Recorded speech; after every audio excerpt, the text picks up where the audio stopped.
বাতাসে ঝুলে আছে এক পুরনো নিঃশ্বাস, ঢাকা শহরের ফুসফুসে। আমার শহর একসময় জীবনের কেন্দ্র, আজ কেবল অতীতের প্রতিধ্বনি। মিরপুর স্টেডিয়ামে একদিন ছিল উল্লাস, করতালির ঢেউ। আজ সেখানে শুধু ঘাসের বিছানা আর নিস্তব্ধতা। মিরপুর 10-এর মেট্রো স্টেশনে যে ট্রেন একসময় মানুষ বহন করত, এখন শুধু লতা পাতা ধরে রেখেছে ভাঙা রেল লাইন। শহরের প্রতীক শাপলা চত্বর আজ এক জলে ডোবা আয়না। মানুষ নেই, শুধু প্রকৃতির ছাপ। মরিচা ধরা বাস, জলে ডোবা গাড়ি, সবই থেমে যাওয়া জীবনের স্মৃতি। জাতীয় স্মৃতিসৌধ, যে স্থানে সংগ্রামের ইতিহাস লেখা, আজ সেখানেও শেকড় গেঁথেছে নীরবতা। ভাঙা জানালা দিয়ে হাওয়া গায় এক বিষণ্ণ গান।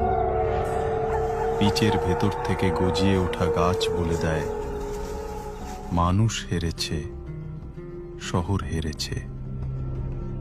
কিন্তু এই ধ্বংসস্তূপে আছে অদ্ভুত এক শান্তি। পচা মাটির গন্ধ, কালো পানির আয়না, আর ছাদের উপর জন্মানো গাছ মনে করিয়ে দেয়, শেষ পর্যন্ত প্রকৃতিই জয়ী হয়।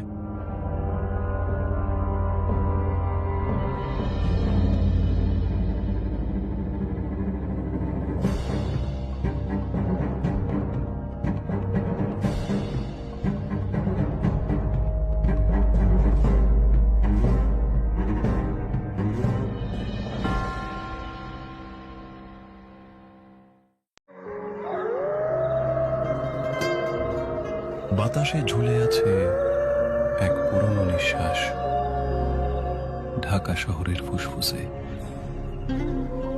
আমার শহর একসময় জীবনের কেন্দ্র,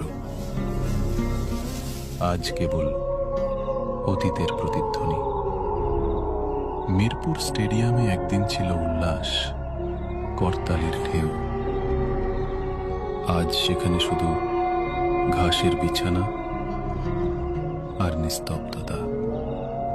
মিরপুর 10-এর মেট্রো স্টেশনে যে ট্রেন একসময় মানুষ বহন করত,